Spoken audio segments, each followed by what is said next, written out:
कुमार अरे कुमार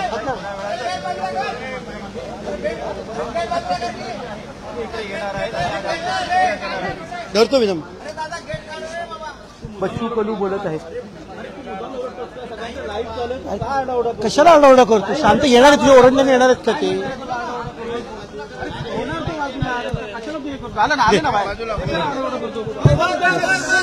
सगळ्यांना येऊ द्या प्लीज. भाऊ फक्त लवकर 11 पर्यंत बुलेटिन असतं. शेट्टी साहेब, राजाभाऊ तुपकर या, उमेश भाऊ या, जानकर आणि राजाभाऊ. वामनराव हो किती करतो? वामनराव या, राजाभाऊ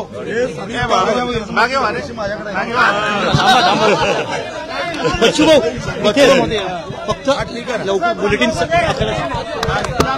बैठक झाली, त्यांनी जो निर्णय घेतला, GR काढला, तुम्ही समाधानी आहात का? पुन्हा एक नवा आम्ही तारीख घ्यायला आलो होतो. तारीख आम्हाला भेटलेली आहे. मुख्यमंत्री उपमुख्यमंत्री दोघांनी, एकनाथजी शिंदे असेल, अजितदादा असेल आणि मुख्यमंत्री स्वतः यांनी सांगितलं का आम्ही जे दिलेला शब्द आहे तो 30 जून 2026च्या आत कर्जमुक्ती झाल्याशिवाय राहणार नाही. आणि त्या संदर्भात त्यांनी जे शब्द दिलेला आहे, आम्ही सुद्धा तारखेसाठीच आलो होते का तुम्ही तारीख घोषणा करा. योग्य वेळ कधी आहे त्यांनी योग्य वेळ दिलेली आहे आणि त्याच्यामुळे आम्ही आता तरी समाधानी आहोत. बाकीच्या सगळ्या संदर्भात त्यांचा आम्ही आभार मानतोय. मेंढपाळाच्या बाबतीत सुद्धा त्यांनी जागा देण्याचं कबूल केलं. साऱ्यासाठी, आमच्या अपंग दिव्यांगासाठी, बाकी मुद्द्यासाठी सगळ्या चर्चा होणार आहे. प्रत्येक मिनिस्टर सोबत चर्चा होईल. ग्रामपंचायत कर्मचाऱ्याच्या वसुलीच्या अटीबाबतही निर्णय झालेला आहे. या संगणक परिचालकाबाबतही निर्णय झालेला आहे. बाकी अधिक विषय मला वाटतं आमचे सगळे नेते मंडळी आंदोलन मागे घेणार का? आता आंदोलन मागे घेणार का? आता हे बाकी नेते मंडळीला विचार. तुम्ही आंदोलनाचे नेते, तुम्ही नेते आहात, आंदोलन तुमच्या हाकेवर. हो बरोबर आहे, पण मी नेता असलं तर याच्याशिवाय झालं नसतं होते.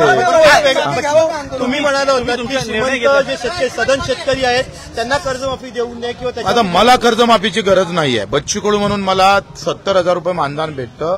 मी कसं कर्जमाफी घेऊ? काय गरज मला? लक्षात घ्या.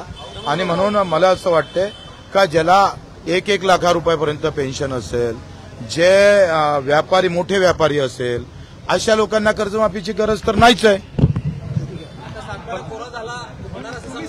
कोरा होणारच, कोरा करावाच लागन. नागपूरमध्ये आंदोलक वाट पाहत आहे तुमच्या निर्णयाची. तुमचा निर्णय आता आमची फ्लाईट चुकली, उद्या सकाळी जातो. लाईव्ह बघते सर्व ते आंदोलक, सर्वजण आंदोलन लाईव्ह बघतात. ते आंदोलकांना आता मला वाटतंय तूर्त वाटतं सगळे निर्णय मी केले तर यांना तुम्ही काही विचारलं पाहिजे का नाही? सगळं मलाच विचारणार. बच्चू कडू या आंदोलनाचा चेहरा होता. अहो मी जरी चेहरा असला तर राजूजी शेट्टी आहे, आमचे नवले दादा आहे, वामनरावजी चटप आहे, तुपकरजी आहे, क्षीरसागरजी आहे, महादेवराव जानकर आहे, राठोडजी, आता ओबीसी नेत्यांनी पाठिंबा दिलेला आहे. मला असं वाटतं का यांची फार मोठं योगदान आहे. मी या सगळ्या याच्यातला एक लहान कार्यकर्ता आहे, लक्षात घ्या. आखरी त्या शेतकऱ्याचं मोठं योगदान आहे. हे क्रेडिट आम्ही सरकारला पण देऊ इच्छित आहोत. आणि माझं वाटते हा क्रेडिटचा विषय नाही, वेदनेचा विषय आहे. आणि म्हणून या सगळ्या लोकांनी मोठेपण करून या आंदोलनात सहभागी झाले, हा फार मोठा विषय आहे. लहान 30 जून 2026 के अंदर 7-12 कोरा होगा, ये आश्वासन हमको सीएम साहब ने, डिप्टी सीएम ने दिया है. वो देखो अभी हम काय को आए थे? तारीख के लिए आए थे. तारीख के लिए हम आए हैं. तारीख हमको मिली है. अभी तक तारीख सरकार नहीं बताती थी. क्या बोलती थी सरकार? अभी टाइम आने का है. अब टाइम लाया ना, हमने टाइम लाया है. और 30 जून 2026 के अंदर हमारा किसान 7 कर्जा मुक्त होगा. डिटेल्स अभी कैसे सामने आएगा? अभी उसके लिए थोड़ा बैठना पड़ेगा ना. अब आंदोलन काय के लिए करे? तारीख अगर मिले तो अब आपके लिए आंदोलन करेंगे, ये कॅमेरामॅन के लिए आंदोलन करेंगे. आंदोलन करणार आहात का? आता मला वाटतं ते त्यांना त्यांच्या तोंडून द्यायचं होतं. तुम्ही मलाच विचारताय. मग सगळे मिळून आम्ही चर्चा केली. आता आंदोलनाची तूर्त तरी गरज नाही. आम्ही सगळे मिळून ठरवलं आहे. रोहित पवारांनी ट्विट केलं होतं आणि त्यांनी तुम्हाला एक सल्ला दिला होता की हे सरकार गोल गोल फिरवत राहणार आणि त्याकरता तुम्ही गोल गोल फिरवलं तर आम्ही एवढे खुळे नाही आहे. रोहित दादांचा आम्ही सन्मान करतो, त्यांना आम्हाला बरंच सहकार्य केलेलं आहे. काँग्रेस पार्टी असन त्यांनी पण पाठिंबा दिला, राष्ट्रवादीनं पाठिंबा दिला आणि त्यांचंही आम्ही खरं सगळ्या लहान मोठ्या भूमिपुत्र संघटना, बळीराजा संघटना, सगळ्या लहान मोठ्या संघटनेनं प्रचंड याच्यापेक्षा सगळ्या शेतकऱ्यांनी काल मनोजदादा जरांगे आले होते, आज राठोडजी आले, ओबीसीचे नेते. शेतकरी सगळ्या जाती धर्मात आहे आणि ते एकत्र होऊन लढताय याचा आनंद आहे. सगळ्यात मोठी प्लस गोष्ट आहे का आम्ही सगळे एकत्र आहोत, ही सगळ्यात जमेची बाजू आहे. आता एक उमेटाचे खासदार आमचे उमेशजी पाटील पण आलेले होते, उमेश पाटील त्यांनी पण. मुख्यमंत्र्यांबरोबर प्रदीर्घ चर्चा झालेली आहे, चर्चेतून मार्ग निघाला आहे का? आंदोलन प्रदीर्घ होतं, तसंच चर्चा सुद्धा प्रदीर्घ झाली आणि शेतकऱ्यांच्या संघटनांच्या वतीनं सर्व नेत्यांनी शेतकऱ्यांची बाजू अत्यंत घमासान पद्धतीनं मांडली आणि तारीख डिक्लेअर केल्याशिवाय कोणताही तोडगा निघणार नाही अशा प्रकारची भूमिका आम्ही आतमध्ये घेतली. केवळ तारीख न सांगता कोणत्याही प्रकारची घोषणा त्याला अर्थ राहणार नाही ही आमची भूमिका होती. त्याच्यामुळे तारीख जोपर्यंत डिक्लेअर होत नाही तोपर्यंत चर्चा पुढे जाणार नाही हा स्टँड हा सर्व शेतकरी नेत्यांनी आम्ही घेतला. त्या पार्श्वभूमीवर जवळजवळ 2 तास घमासान झाल्यानंतर 30 जून 2026च्या आत कर्जमाफी केली जाईल अशा प्रकारचा शब्द देवेंद्र फडणवीस साहेब मुख्यमंत्री, एकनाथ शिंदे साहेब आणि अजित पवार साहेब या तिघांनीही आम्हा सगळ्यांना दिलेला आहे. आम्ही अपेक्षा ठेवतो की या तीनही पदावर असलेल्या व्यक्ती ज्यांनी तो शब्द दिलेला आहे ते शब्द पाळतील अशा प्रकारची अपेक्षा आम्ही त्यांच्याकडून ठेवतो आहे.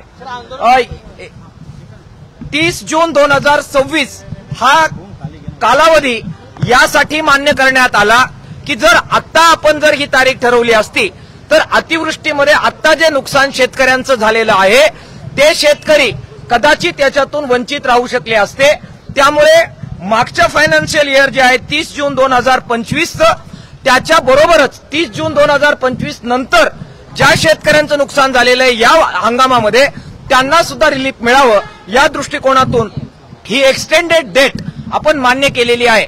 याच्यामध्ये क्रायटेरिया काय असतील, कितीपर्यंत कर्जमाफी मिळेल, त्याच्यात अटी शर्ती काय लावल्या जातील याच्यावर आमच्या सर्व शेतकरी संघटनांचं बारीक लक्ष असेल. त्याच्यामध्ये घाम गाळणारा प्रत्येक शेतकरी हा बसलाच पाहिजे, कोणीही वंचित राहता कामा नये ही आमची सगळ्यांची आग्रह असणार आहे. आणि त्यामुळे त्यांनी जर क्रायटेरिया लावले आणि त्यातून शेतकरी वगळले गेले तर ते वगळल्या गेलेल्या शेतकऱ्यांची बाजू घेतल्याशिवाय आम्ही राहणार नाही. त्यामुळे अटी शर्ती न लावता सर्व शेतकऱ्यांना ज्याचा मातीत हात आहे, जो कष्ट करतो त्या प्रत्येकाचा 7/12 कोरा त्यांनी केला पाहिजे हा आमचा आग्रह असणार आहे. आणि त्यासाठी आमच्या सगळ्यांची लढ्याची तयारी आहे. लढ्याच्या पातळीवर आत्ताचा लढ्याचा टप्पा हा जरी आम्ही आता स्थगित करत असलो तरी 7/12 कोरा झाल्याशिवाय लढा संपूर्णपणाने मागे घेतला जाणार नाही. 30 जून 2026च्या आत सगळ्या शेतकऱ्यांना लाभ कर्जमाफीचा मिळाला पाहिजे याच्यावर आमची पूर्णपणाने कमिटमेंट त्याच्यामध्ये आहे. या व्यतिरिक्त खरेदी केंद्र सुरू करा ही आमची मागणी होती. त्याच्याबद्दल त्यांनी सांगितलं की तातडीनं त्याबाबत आम्ही निर्णय करतोय. विशेषतः सोयाबीन आणि कापूस याची खरेदी तातडीनं मोठ्या प्रमाणात ते करतील आणि दाणा सोयाबीनचा खरेदी करू असं सुद्धा त्यांनी परत एकदा इथे सांगितलेलं आहे. पीक विम्याचे ट्रिगर आणि पीक विम्याचं संरक्षण या 2 वेगळ्या गोष्टी आहेत. बऱ्याचदा त्याच्यामध्ये संभ्रम केला जातो आणि ट्रिगर रद्द केले असं आपण म्हणतो. आमची कॉन्क्रीट मागणी त्याबद्दल आम्ही मांडली आहे आणि त्याबद्दलची सुद्धा निर्णय करण्याच्या बद्दल त्यांनी स्पष्टपणानं सांगितलेले. त्या व्यतिरिक्त पॉली हाऊसचं कर्ज आहे, शेड नेटचं कर्ज आहे, मायक्रो फायनान्सचं कर्ज आहे याच्याबद्दलचं सुद्धा आम्ही आग्रह लावून धरलेला आहे. जी निकष ते डिक्लेअर करतील त्यामध्ये या शेतकऱ्यांना वगळता कामा नये. पॉली हाऊसचे शेतकरी, शेडनेटचे शेतकरी, मायक्रो फायनान्सचे शेतकरी, त्याचबरोबर सावकाराकडून कर्ज घेतलेले शेतकरी यांचं सुद्धा कर्ज माफ झालं पाहिजे याच्याबद्दलचा आमचा आग्रह या कर्जमाफीमध्ये 100% राहणार आहे. त्याबरोबरच इतर ज्या आमच्या 22 मागण्या होत्या त्याच्यामध्ये महामार्ग रद्द करण्याची मागणी आहे, त्याच्यामध्ये शेतकऱ्यांच्या जमिनी काढून घेण्याच्या बद्दलचे जे ते सगळे आहे त्याबद्दलचे सुद्धा सकारात्मकरित्या निर्णय होईल अशा प्रकारे चर्चा आज झालेली आहे. 100% आम्ही फार आनंदी आहोत वगैरे अशातला भाग नाही, पण तारीख आपल्याला मिळवणं हा या आंदोलनाचा मुख्य उद्देश होता. ती आपल्याला मिळालेली आहे. 30 जून 2026च्या आत कर्ज माफ होईल हे तिघांनी आम्हाला सांगितलेलं आहे. त्यामध्ये गद्दारी होता कामा नये. ती जर झाली तर लढ्याचं हत्यार आम्ही मॅन केलेलं नाही हे सुद्धा सांगायला आम्ही बिलकुल विसरलेलो नाही.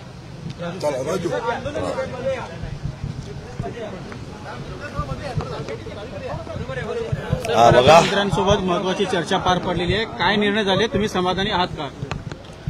जवळजवळ 2-2.5 तास चर्चा झाली आणि आम्ही त्यांना स्पष्ट शब्दात सांगितलं की तारीख घेतल्याशिवाय चर्चा संपणार नाही. गोलमोल उत्तर आम्ही ऐकणार नाही. फार दिवस झाला ऐकतोय आम्ही योग्य वेळ. आम्ही या अटीवरच चर्चेला आलेलो होतो की आज आम्हाला तारीख मिळेल आणि आज तारीख सांगितली जाईल असं आम्हाला सांगितलं गेलं काल. म्हणून आम्ही तिथून नागपूरहून उठून आज चर्चेला आलो आणि आज त्याने आम्हाला 30 जूनच्या आत आम्ही हा निर्णय घेत आहोत असं सांगितलं. 2 उपमुख्यमंत्री आणि मुख्यमंत्र्यांनी ही तारीख दिलेली आहे आणि त्यांना आम्ही सांगितलं की आज महाराष्ट्रामध्ये आंदोलनाची जी तीव्रता आहे तुम्ही बघताय. शेतकरी आक्रमक झालेला आहे. तहसीलदारच्या गाड्या फुटल्या, जिल्हाधिकाऱ्यांच्या गाड्या फुटल्या, मंत्र्यांच्या गाड्या फुटणारच नाही त्याची काही गॅरंटी नाही आहे.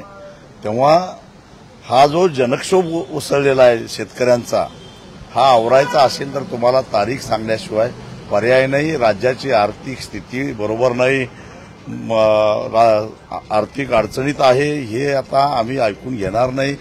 बाकी मोठे खर्चिक प्रकल्प पाहिजे तर बाजूला ठेवा, परंतु आज मरणाच्या दिशेनं जाणाऱ्या बळीराजाला वाचवणं हे सगळ्यात मोठं प्रायोरिटीचं काम सरकारपुढे असलं पाहिजे.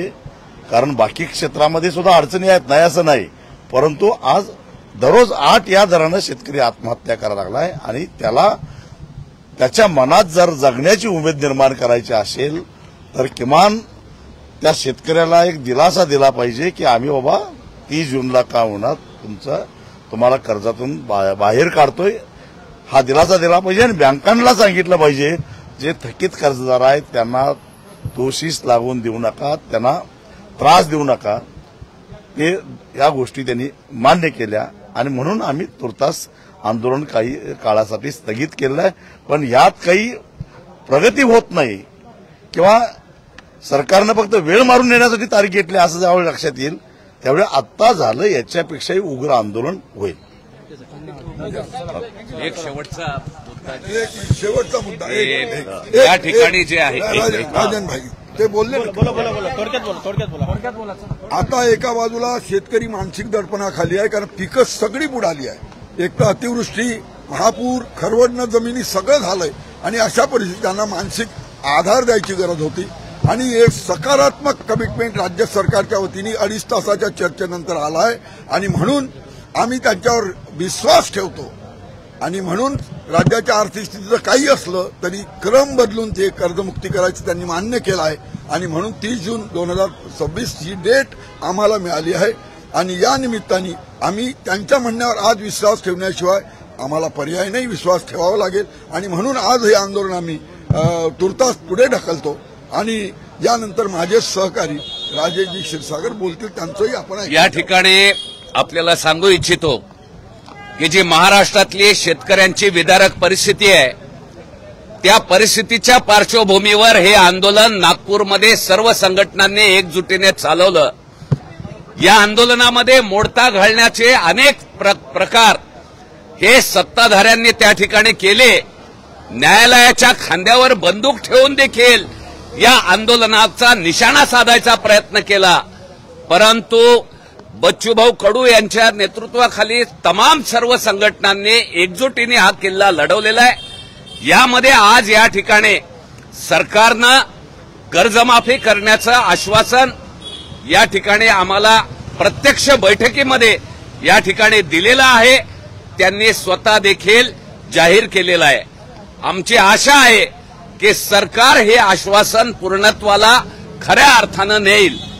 या ठिकाणी त्याचबरोबर जे शेतकऱ्यांना शेतीमाल खरेदी करण्याचा सगळ्यात मोठा प्रश्न आहे की शेतकरी कर्जबाजारी का होतो, नैसर्गिक आपत्तीनं होतो, हमी भावानं खरेदी न झाल्यामुळे त्या ठिकाणी होतो. हा खरं तर शेतकऱ्यांच्या कर्जबाजारी होण्याचा मुद्दा आहे आणि म्हणून या ठिकाणी कापूस सोयाबीनची संपूर्ण खरेदी झाली पाहिजे. 4,957 रुपये हा सोयाबीनचा भाव महाराष्ट्र राज्यानं केंद्राला कळवलाय. 5,328 हमी भाव आहे आणि शेतकऱ्यांना मिळणारा भाव 500 पासून 2,500, 3,000, 3,500 आहे. हे चित्र जे आहे हे चित्र बदलल्याशिवाय कर्जमाफीचा लढा थांबणार नाही. शेवटचा मुद्दा हा आहे की या ठिकाणी या निर्णयाच्या पाठीमागे जर सरकार फिरलं तर आंदोलनाचं शस्त्र उपसण्याकरता या संघटना पुन्हा मागे पुढे बघणार नाहीत. या निर्णयाचा सरकारनं पालन करावं. त्याबद्दल शेतकरी हक्कासाठी डोळ्यामध्ये तेल घालून जागरूकपणानं सर्व संघटना आपला रेटा कायम